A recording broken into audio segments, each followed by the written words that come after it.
সত্যি আপনাদের এলাকায় আমি আজ থেকে 5 বার আসলাম। এরকম একজন যুবককে আপনারা যে সমাজের সেবক হিসেবে পেয়েছেন, এটা আপনাদেরকে ভাইকে ধন্যবাদ দেওয়া দরকার। এজন্যে যে ভাই আমার ভাই বলে সম্বোধন করছি, যদি কোনো গন্ডগোল করে থাকো ভাই মিটমাট করে দাও। মাফ করে দেওয়া এটা খুব মহৎ গুণ। যারা মাফ করে দেয় মানুষকে, তাদের মর্যাদা সেই দিন অনেক বেশি হবে। এজন্য ভাইদেরকে বলছি, মারপিট নয়, দাঙ্গা নয়, এটা একটা দিনই সভা। এখানে এসে তোমরা যদি হই হট্টগোল করো তাহলে তো মুসলিমরা হাসবে। এই জন্যে যারা রাস্তায় আছো, বাবু চলে আসো, তো তোমরাও চলে আসো। এই যে এখান থেকে বাবু চলে আসো, ভিতরে চলে আসো, আসো আসো। ভাই বাপজান যারা দাঁড়িয়ে আছেন বসে পড়ুন না, আসুন এদিকে ভিতরে আসুন। ভাই তোমরা আসো, তো তোমরাও আসো। এই ভাই আসো, একটু ভিতরে আসো, এখানে ভারী করো, এই দলটা ভারী করো, আসো আসো, শোনো, আসো আসো আসো, আরেকবার বলছি আসো ভাই, তোমরা ওখানে চলে আসো, গন্ডগোল করিও না। আসো আসো আসো। একটা গন্ডগোল কালসিটা পুরো মার খেয়ে যাবে। অতএব তোমাদের প্রতি অনুরোধ, আরেকবার জোর করছি, আসো। চাল জায়গা খেয়ে নিও না তোমরা ওইভাবে। যেটুকু হয়েছে ওইটুকু শেষ করো। যাক, মানে এই মতো আলোচনার তো 12টা বেজে যাবে। ভাই বসি না ভাই, আমার সোনা যারা দাঁড়িয়ে আছেন একটু বসি না, দেখতে ভালো লাগছে, ফাঁকা জায়গা সোনা আমার, একটু বসে যাই ভাই। ভাই বাবু তোমরা আসো, তোমরা আসো, আসো আসো আসো না, এত সুন্দর জায়গা, তোমরা যদি না বসো, এই জন্যে তো দুর্ভাগ্য আমাদের, এই জন্যই তো মুসলমানদের কপাল পড়েছে। কোরআনের আলোচনা করছি, শুনতে ভালো লাগছে না? আশ্চর্য ব্যাপার আপনারা। ভাই ওখান থেকে আসুন না, বসুন না গো। ছি ছি ছি ছি ছি। হ্যাঁ আসি ভাই, আমার এদিকে আসি। আলোচনা শুরু করলাম, এই যদি হয় তাহলে তো আমার বক্তব্যের 12টা বেজে যাবে। তো বলছিলাম আপনাদেরকে আবারও অনুরোধ করছি, সত্যি এরকম একজন যে তরতাজা যুবককে পেয়েছেন, যে অনবরত আপনাদের খিদমত করে যাচ্ছে। আমি ভাইকে খুব অন্তর থেকে সম্মান করি, স্নেহ করি, খুব ভালো, মানে এত ভালো যে আপনাদেরকে ভাষায় প্রকাশ করতে পারবো না। মানে সামনাসামনি যদিও হয়তো কারো গুণগান করতে হয় না, নিষেধ আছে, তারপরেও বলতে বাধ্য হচ্ছি। এরকম যুবক যে দিন রাত পরিশ্রম করে সমাজের সেবা করে যাচ্ছেন, তার 7 দিন যদি আপনারা সাথ না দেবেন তাহলে কি করে হবে?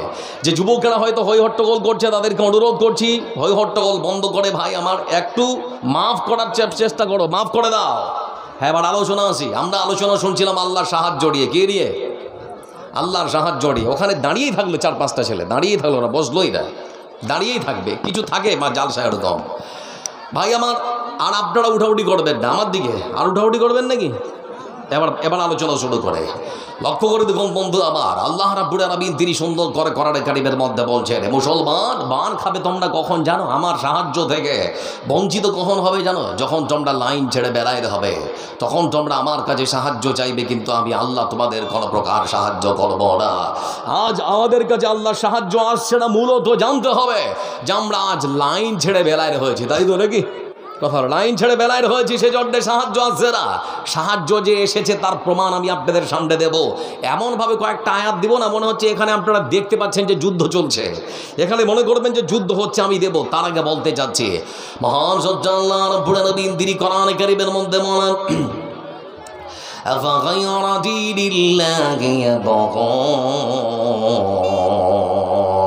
وله أسلم من في السماوات والأرض طوعا وكرها وإليه يرجعون।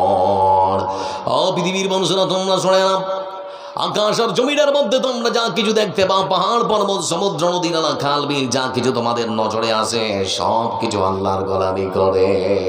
কার গোলামি করে? কথা বলে কার? আল্লাহ রাব্বুল আলামিন তিনি কোরআনে কারীমের ভাষায় আরো বলেন, ইউসাব্বিহু লিল্লাহি মা ফিস সামাওয়াতি ওয়া মা ফিল আরদ। বান্দারে আকাশ আর জমিনের মধ্যে আমি আল্লাহ রাব্বুল আলামিন যা কিছু সৃষ্টি করেছি, যা কিছু আছে, সব কিছু আমার পবিত্রতা আর আমার প্রশংসা বন্দনা করে। আকাশের মধ্যে যে সূর্যটা দেখতে পান, তারা গোলামি করে কার? কথা বলে।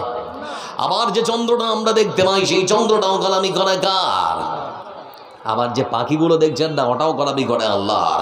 আল্লাহ রাব্বুল আলামিন তিনি বলেন, হাওয়ালাম ইয়ারাউ ইলাত তায়রি ফাওকাহুম সাফাতিন ওয়া ইয়াকবিদুনা মা ইউমসিকুনা ইল্লার রাহমান। দেখে নাকি তারা পাখিটি কেমন মেলে দুটিল ঘটানা, উড়িয়া বেড়ায় শূন্যের পরে নাইটার করমানা। আবার সেটা না গুটাইয়া চলে কিন্তু পড়ে না তবু, বলো হে মানব কে তারে রেখেছে মহাশূন্যে, সে যে এক ভিন্ন প্রভু। চলো বলি সুবহানাল্লাহ। তারপরে সবকিছুই গোলামি করে কার? কথা বলি, সবকিছুই গোলামি করে কার? আমরাও গোলামি করবো কার? বিড়ি খাওয়া সুন্নাত না নফল? এই যে এখানে বসে আছে খাই, বয়স খুব বেশি তো 12 বছর হবে, আস্তে আস্তে দেখছি বিড়ি টানছে। 12 বছর হবে মনে হয় নাকি? রাস্তায় প্রকাশ্যে বিড়ি টানছে। তোর বাম্মা মরে গেছে দেখি, সিগারেট টানছে। 12 বছর, 11 থেকে 12 বছর। আশ্চর্য হয়ে গেলাম, কোথায় চলে গেছে সমাজ? কেউ কিছু বলে না, অন্ধ। কেউ প্রতিবাদ করে না, প্রতিবাদের ভাষা হারিয়ে ফেলেছে। এজন্য বলতে যাচ্ছি বন্ধু আমার, আজকে আমাদের সমাজে বিড়ি চলে না? চলে না? কথা বলে মদ আছে না? রে মদ চলে না? মদ, ও যুবক ভাই আমার, বলতে চাইছি মদের বোতল যখন নিয়ে তুমি গলার মধ্যে ঢালো, যখন মুখে চুম্বন করো, তখন কি তোমার মনের মধ্যে আল্লাহর ভয় আসে না? তুমি কি তখন চিন্তা ভাবনা করতে পারো না, এই মুহূর্তে যদি আল্লাহ রাব্বুল আলামিন আমাকে পৃথিবীর বুক থেকে নিয়ে চলে যান, তাহলে নির্ঘাত আমার থাকার জায়গা হবে জাহান্নাম।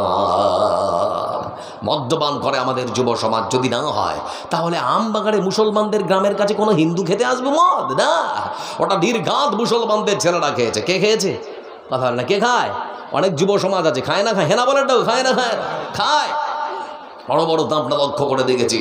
কেন সমাজে শান্তি নেই? কেন আল্লাহ সাহায্য আসছে না? দেখবেন যে বাড়িতে মাতাল আছে শান্তি আছে। হ্যাঁ না বলে না, যে বাড়িতে মাতাল থাকে শান্তি থাকে নেই।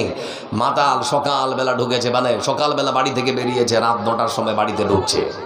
বাড়িতে ঢোকার পর সন্ধ্যাবেলা তার স্ত্রীকে তখন ডেকে বলছে, হ্যাঁ রে খেতে দে, খেতে দে। ঠিক সেই সময় তখন খাবার দিচ্ছে আর কি, স্ত্রী তখন খেতে দিচ্ছে আলু ছানা আর ভাত, আলু ভর্তা আর ভাত খেতে দিচ্ছে। তখন তার স্বামী তখন ডেকে বলছে, পাগলি এগুলো খাবো? মাংস ভাত দে। বলে যা এনেছিলেন তাই দিয়েছি, এর থেকে বেশি কিছু বাড়িতে ছিল না, দিতে পারবো না। ঠিক সেই সময় তখন স্বামী ঠেলে দিয়েছে ভাত, বলে খাবো না, বলে বাড়ির ঘরের দরজাটা খোল, সেখানে আমি ঘুমাবো। প্রচন্ড গরম। স্ত্রী তখন বলছে, স্বামী যান, এত কষ্ট করে ঘরের মধ্যে ঘুমাতে হবে না, আপনার চন্ডে বারান্দায় সুন্দর করে বিছানা আছে, আপনি এখানে ঘুমিয়ে পড়ুন। মাতাল স্বামী কি আর স্ত্রীর কথা শুনবে? মাতাল স্বামী তখন বলে, বেশি কথা বাড়াবাড়ি করতে হবে না, তাড়াতাড়ি করে দরজার তালা করে দে, যদি না পারিস তাহলে পরে আমার হাতে চাবিটা দে। চাবিটা দিয়ে দিয়েছে। মাতাল স্বামী তখন গিয়ে তালার ফুটোতে চাবি ঢোকাচ্ছে আর কি।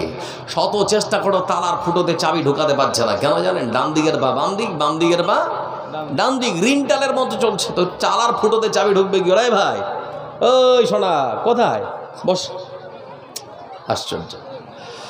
তো বন্ধু আমার, বলছিলাম আপনাদেরকে, তালার ফুটোতে আর কোনো মতোই চাবি ঢুকাতে পারছে না। শত চেষ্টা করা হলো কিন্তু কোনো মতোই হচ্ছে না। স্ত্রী তখন কাছে গিয়ে বলে, প্রাণের স্বামী যান, আপনার পক্ষে সম্ভব না, আপনি আমাকে দিন। স্বামী তখন ডেকে বলে, কেন কেন আমি পারবো না? স্ত্রী তখন ডেকে বলে, স্বামী যান, আপনি পারবেন না, তার কারণ হলো আপনার শরীরটা ঝুঁকছে, আপনার শরীরটা দুলছে, ঝুঁকছে সেজন্য। স্বামী তখন বলে, প্রাণের বলে, পাগলি রে, তোর স্বামীর শরীর ঝুঁকে না, তুই ভুল দেখছিস। বলে তাহলে পরে কি ঝুঁকছে? বলে দেওয়ালটা ঝুঁকছে, দেওয়ালটা চেপে ধর। বুঝতে পারছেন না? মাতাল যারা হয় তারা এরকমই হয়। পরের মেয়ে মারের ভয় তখন দেওয়াল ধরে আছে। শত চেষ্টা করার পরে বন্ধু আমার, সেই তারার ফুটোতে যখন চাবি ঢোকাতে পারলো না, ঠিক সেই সময় টলমল করতে করতে করতে করতে মাতাল স্বামী বারান্দা থেকে আঙিনায় পড়ে গেছে। আঙিনায় যখন পড়ে গেছে, বাড়িতে ছিল পোষা কুকুর। কুকুরের মধ্যে দেখবেন কয়েকটা স্বভাব আছে। তার মধ্যে একটা হলো কুকুর তার মালিককে ভালো চেনে। দ্বিতীয় নাম্বার হলো কুকুর যেখানে সেখানে পেশাব করে না। আর বন্ধু আমার, তৃতীয় নাম্বার হলো কুকুর মালিকের বিনা অনুমতিতে তাদের বাড়ির খাবারে কখনো মুখ দেয় না। তাই তো নাকি? 3টা গুণ আছে না? মালিক যখন পড়ে গেছে, মালিককে দেখতে পেয়ে কুকুর তখন দিয়েছে ঝড়। মালিকের কাছে এসে মাথা থেকে পা পর্যন্ত শুনতে আরম্ভ করেছে। শুনতে শুনতে শুনতে শুনতে শুনতে শুনতে বন্ধু আমার, মালিকের মুখের কাছে যখন নাকটা লাগিয়ে দিয়েছে, নাকটা লাগানোর পর বড় বড় চোখ তুলে বলে, রাব্বুল আলামিন, জন্ম থেকে আজ পর্যন্ত যত জায়গায় পেশাব করেছে, এরকম উপযুক্ত জায়গা কোনোদিন পাইনি। আজকে পুরোটা আনলোড করবো। পা ছেড়ে তখন একেবারে ঝাঁ ঝাঁ করে চলছে। পা ছেড়ে তখন ঝাঁ ঝাঁ করে চলছে। ঠিক সেই সময় স্ত্রী পাশে এসে বলে, প্রাণের স্বামী যান। বলে কি রে? বলে শেষ পর্যন্ত বাড়ির কুকুরের পেশাব খাচ্ছ নাকি? ঠিক সেই সময় মাতাল স্বামী তখন বলে প্রাণের স্ত্রী রে, তোরা তো খোঁজ খবর দিতে পারিস না, আমি একজন গরিব মানুষ, এতদিন যত মদ খেয়েছি সব দেশি, আমার কুকুর আজকে আমাকে ভালো দেশে খাওয়াচ্ছে বিদেশি। কত খাবেন খান। উত্তর 24 পরগনার লক্ষ্মীকান্তপুর হয়েছে, বন্ধ হয়েছে, আচ্ছা, দক্ষিণ 24 পরগনার মানে আপনাদের লক্ষ্মীকান্তপুর স্টেশন থেকে ভেতরে যাচ্ছে, তো ঠিক সেই সময় দেখছি একজন যুবক ছেলে, তরতাজা যুবক ছেলে, সে পড়ে আছে। তো আমি জিজ্ঞেস করছি লোকটার হলো কি, ঠিক সেই সময় বলা হচ্ছে কিছুই হয়নি, মদ খেয়ে পড়ে আছে। ভাবতে পারে, মানে মদ খেয়ে পড়ে আছে, কি খাবার, কত সুন্দর খাবার। শুরু করবো, হ্যাঁ একটু লক্ষ্য করে দেখুন বন্ধু আমার, এই জন্য আল্লাহ রাব্বুল আলামিন তিনি যে সমস্ত জিনিসকে হারাম ঘোষণা করেছেন, সেই সমস্ত খাবার কখনো মানুষের জন্য কল্যাণকর হতে পারে না। আমরা হারাম ছাড়তে পারি না। সাহাবীদেরকে দেখবেন তারা কেমন করে হারাম ত্যাগ করেছে।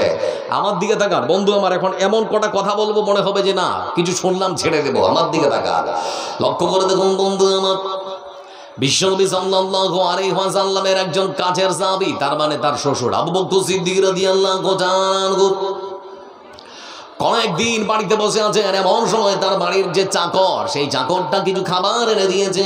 কোনো জিজ্ঞেস করা হলো না কোথায় পেয়েছ, কি করে নিয়ে আসলে, কিছুই জিজ্ঞেস করা হলো না। ঠিক সেই সময় খাবারটা যখন পেটের মধ্যে চলে গেছে, বাড়ির চাকরটা তখন বলে মালিক, যখনই যে খাবার আপনাকে এনে দিই তখনই জিজ্ঞেস করেন কোথায় পেয়েছ, আজকের খাবার আপনার হাতে তুলে দিলাম কিন্তু জিজ্ঞেস করলেন না, কি ব্যাপার? বলে বলো তাহলে কোথা থেকে এনেছো? ঠিক সেই সময় চাকর তখন থেকে বলে মালিক, যে খাবার আজকে আপনাকে দেওয়া হয়েছে, এই খাবার আমি যে টাকা দিয়ে কিনেছি সেই টাকা আমি উপার্জন করেছিলাম। সেই যুগে যখন আপনি পৃথিবীর বুকে নবী হয়ে আসেননি, নবীর দাওয়াত আসেনি পৃথিবীর বুকে, ঠিক সেই সময় ইসলাম পৃথিবীর বুকে আসেনি। আমি সেই সময় গণকি করতাম, মানুষের হাত দেখতাম, হাত দেখার কিছুই জানতাম না, মানুষদেরকে ধোঁকার ফাঁকি দিতাম, আর মানুষের কাছ থেকে শুধুমাত্র মিথ্যা করে টাকা নিতাম।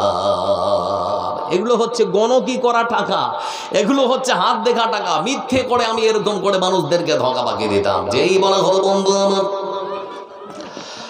ততক্ষণাৎ আবু বকর সিদ্দিক রাদিয়াল্লাহু তাআলা আনহু দুটো আঙ্গুল এই মতো করে ভরে দিয়েছেন। হাদিসের পরিভাষায় শব্দ এসেছে আখ, আখ, আখ মানে বমি করবেন আর কি। আমার বন্ধুরা দুটো আঙ্গুল এই মতো করে ভরে দিয়ে তিনি বমি করছেন, চোখ মুখ লাল হয়ে গেল কিন্তু বমি বের হচ্ছে না। ঠিক সেই সময় চাকরকে তখন ডেকে বলা হচ্ছে, চাকর তাড়াতাড়ি করে পানি নিয়ে আসো, আমাকে পানি খেয়ে তারপরও হারাম পেটের মধ্য থেকে বের করতে হবে। পানি নিয়ে আসা হলো, পানি নিয়ে আসার পর তিনি এবার সেটাকে পান করলেন, কিছুক্ষণের মধ্যে গড় গড় গড় গড় করে সব কিছু বের হয়ে গেল। চাকর তখন জিজ্ঞেস করা বলে, মালিক সামান্য খাবার পেটের মধ্যে না হয়ে গিয়েছে, ছেড়ে দিলেন না কেন? চোখ মুখ লাল হয়ে গেল। আমি তো মনে করলাম আপনি আর বাঁচবেন না, মরে যাবেন, এত কষ্ট করে বের হওয়ার কি এমন প্রয়োজন ছিল? মালিক তখন ডেকে বলে, চাকর রে, আমার রাসূল বলেছেন শরীরের মধ্যে কোনো জায়গা, কোনো অংশ, কোনো মাংস যদি হারাম খাদ্য খাবার খেয়ে বেশি হয়ে যায়, তার থাকার জায়গা জাহান্নাম, জাহান্নাম জান্নাত কখনো হতে পারে না। মনের মধ্যে ভয় হচ্ছিল এই সামান্য খাবার খেয়ে শরীরের মধ্যে যদি কোনো জায়গা, কোনো মাংস যদি তৈরি হয়ে যেত, তাহলে সেই মাংস জাহান্নামের মধ্যে চলে পড়ে ভস্মীভূত হয়ে যেত। সেজন্য মনের মধ্যে ভয় হওয়ার কারণে আমি আমার হারাম খাদ্য পেট থেকে বের করে ফেলেছি। ভাবা যায় কত সুন্দর করে তারা বেঁচেছেন। আর আজকে আমরা বুঝতে পারছি যে এই খাবারটা আমার হারাম, তারপরে আমরা খাচ্ছি, কোনো চিন্তা চেতনা নেই। এই বন্ধু আমার আবু বকর সিদ্দিক রাদিয়াল্লাহু তাআলা আনহু কয়েকদিন তার স্ত্রীকে ডেকে বলছেন, স্ত্রী রে, আমি হলাম দেশের প্রধানমন্ত্রী, তোমার কাছে আমি একটু হালুয়া খাবো। একটু হালুয়া হবে? হালুয়া, আমরা হালুয়া খাই না? হালুয়া খুব সুস্বাদু জিনিস, একটু হালুয়া হবে? স্ত্রী তখন ডেকে বলেন, প্রাণের স্বামী যান, আপনি হলেন দেশের প্রধানমন্ত্রী। দেশের প্রধানমন্ত্রী শব্দটা বলে রাখুন, দেশের প্রধানমন্ত্রী। আপনি কি জানেন না আপনার কাছে কি খোঁজ খবর নেই? আপনি আপনার বাড়ির মানুষের জন্য সরকারি কোষাগার থেকে যে খাদ্য খাবার, যে টাকা পয়সা আপনি নির্ধারণ করেছেন, দুবেলা ঠিক মতো খেতে পাই না, অনেক দিন এক বেলা না খেয়ে আমাদের থাকতে হয়। ভাবা যায় দেশের প্রধানমন্ত্রীর বাড়িতে পেট ভরে খাবার নেই গো। আর আজকে আমাদের দেশের প্রধানমন্ত্রী 8 লাখ টাকার খালি চশমা পিনে, আর 10 কোটি টাকার শার্ট আর স্যুট আর বুট পিনে, তাহলে পরে দেশের মানুষেরা গরিব হবে না তো কে হবে? ভাবতে পারেন বন্ধু আমার। আবু বকর সিদ্দিক রাদিয়াল্লাহু তাআলা আনহু তিনি তখন বলছেন, স্ত্রী রে, তাহলে পরে কি সম্ভব নয়? বলে না, বলে ঠিক আছে। এই বলে বন্ধু আমার 2 দিন 4 দিন 5 দিন 10 দিন এই মতো করে কেটে গেল। হঠাৎ 15টা দিন যাওয়ার পরে থালা ভরা হালুয়া নিয়ে স্বামীর কাছে উপস্থিত হয়ে বলে, স্বামী যান, সেই দিন চেয়েছিলেন হালুয়া, আপনাকে তৈরি করে দিতে পারিনি, কিন্তু আমি ভুলে যাইনি, আপনার কথাটা স্মরণ ছিল, সেজন্য আজকে আপনার জন্য হালুয়া বানিয়েছি। স্বামী তখন ডেকে বলে, প্রাণীর স্ত্রী রে, তোমার হাতের হালুয়া খেতে পারি, কিন্তু একটা প্রশ্ন আছে। বলে কি প্রশ্ন? বলে আগে বলতে হবে এই হালুয়া কি করে তুমি পেয়েছো। সেদিন তোমাকে বলেছিলাম, তুমি উত্তর দিতে গিয়ে বললে 2 বেলা খেতে পাই, 1 বেলা অনেক দিন না খেয়ে থাকতে হয়। সে বাড়িতে হালুয়া কেমন করে এসেছে, প্রশ্নের উত্তর যদি ভালো মতো পাই তাহলে পরে খাবো, না হলে পরে খাবো না। স্ত্রী তখন ডেকে বলে, স্বামী যান, চুরি করিনি কারো বাড়ি থেকে ধমকানো চমকানো, কিংবা আমি চুরি করে কারো বাড়ি থেকে নিয়ে আসিনি।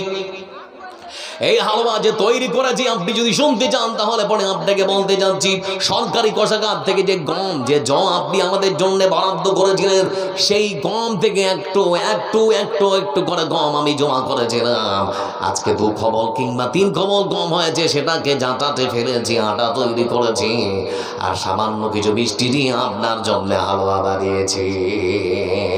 ঠিক সেই সময় স্বামী এ কথা শোনার সঙ্গে সঙ্গে স্ত্রীর হাত থেকে থালাটা নিয়েছে। থালাটা নেওয়ার পর তখন স্বামী ছুটে চলেছে। আমার বন্ধুরা, রাসূল সাল্লাল্লাহু আলাইহি ওয়াসাল্লামের মসজিদ, মসজিদে নববীতে যেখানে সাহাবীরা আছে, সেই আহারে সুফাদের কাছে যাওয়ার পরে তিনি তখন ডেকে বলেন, ও রাসূলের সাথীরা, কারা কারা তোমরা আছো, কে কে হালুয়া খাবে, তাড়াতাড়ি করে বেরিয়ে আসো। 2জন 4জন তখন চটচট করে বেরিয়ে এসেছে। আসার পর বন্ধু আমার যে যার মতো করে তারা তখন হালুয়া খেতে শুরু করলো। হালুয়া খেতে খেতে খেতে খেতে থালাটা ফাঁকা হয়ে গেল। খালি থালা তখন নিয়ে গিয়ে তার স্ত্রীর হাতে ধরিয়ে দিয়ে বলে, স্ত্রী রে, এবার থালাটা নাও, হালুয়া খাওয়া শেষ হয়ে গেছে। স্ত্রীর চোখে জল। স্ত্রী তখন জিজ্ঞেস করে, স্বামী যান, সেই দিন চেয়েছিলেন হালুয়া, কিন্তু আজকে অনেক কষ্ট করে আপনার জন্য হালুয়া বানালাম, কিন্তু লক্ষ্য করে দেখলাম আপনি খেলেন না, আপনার সাথীদেরকে খাইয়ে দিয়েছেন, ব্যাপারটা কি?